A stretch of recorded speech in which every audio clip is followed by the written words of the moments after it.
So what happens a lot of times when people are in a homeless situation, they're just kind of stuck in a spiral where it's like, okay, so we're not making excuses by any means, but I'm going to just talk about your situation. We have a place where you can just so you can sleep with a relative roof over your head.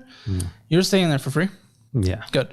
But you can't cook and you can't store food. You could store like dry ramen and eat it. You could, I mean, there's like bread and stuff. We can do that. Yeah.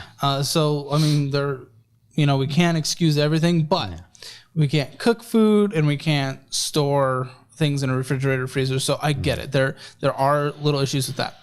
Okay. When you do that and you spend a lot of money eating out because of that, that makes it harder than to either pay off debt or pay for a security deposit on a place down or pay for a background check. It also makes it harder to get a job. It makes it harder to get an ID because you don't have a permanent address. And without an ID, it's hard to do a lot of things. So trust me, I get it. And then the mental health barrier itself, I'm so sorry you're going through that. And that is terrible. But despite that, I have no choice but to keep going. I mean, that's why I'm picking up as much stuff as I can right now. Yeah, for sure. So let's just take a couple like shortcuts that are reasonable and will be good. So what I am going to do, one, I'm going to get you a mini fridge. So you can have a mini fridge in there. Okay. Are you okay with that? That works, yeah. Okay. And would you be okay? I'm not super familiar with this. It's more of like a camping thing, but just like a little camp stove. Yeah. I actually did pick one of those up recently. So, you have one? Yeah. You have something to cook on? Yeah. So I got the propane for it and all that. I just need to, because I only recently got that. So what we're doing in this situation, we're no longer getting taquitos and going to the gas station. We're no longer going to Chick-fil-A every single day of our lives. We're not doing that anymore. Like even just sandwich meat and bread and stuff like that. And trying to, as much of a balanced diet as you can. Yeah. But we're doing that. We're keeping that in the fridge. We're cooking some things on that. I already forgot what it's called, but whatever it's called. And so we'll figure out the mini fridge situation. We'll get that so that you can pick it up. Yeah. And that'll be good. The mental health situation. I want you to get into something that is more sustainable. You do not have insurance currently? No. Okay. Look at the healthcare. Whatever it was like the affordable healthcare. When people in your situation, they can have a basically free healthcare. It affects your tax situation, but you're not really bringing in much money.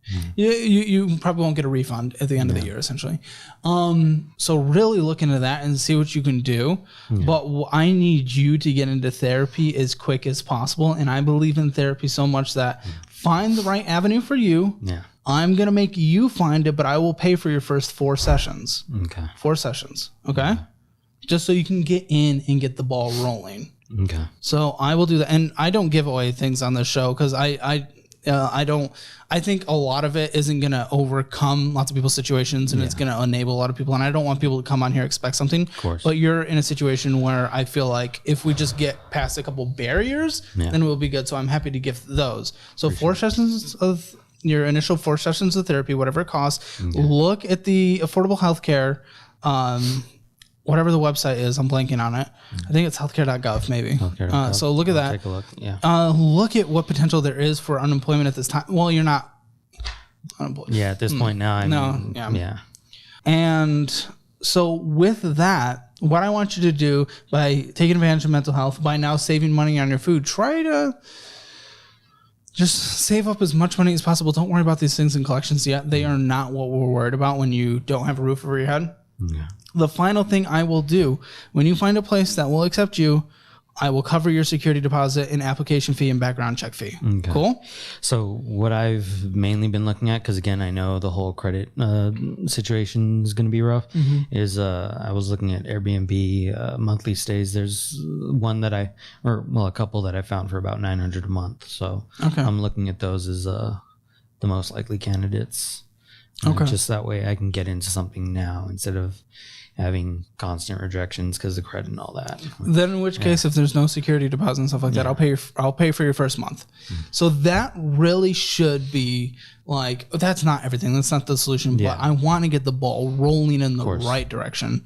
So 4 therapy sessions, a mini fridge to help you now save some money on your only grocery shopping. There's not a single cent spent going out to eat. And then your first month or a security deposit and, background check and application fee, all that stuff. Okay. So that's what I am happy to help you with. Okay.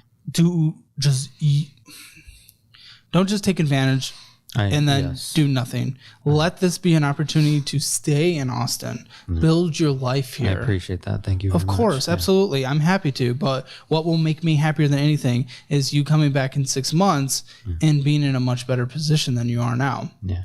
Maybe if I covered that first month rent, maybe the money that would have gone to that first month's rent can go to repairing that drone, and you can start, bringing in some income with that. Because that's about the same amount of money, $900.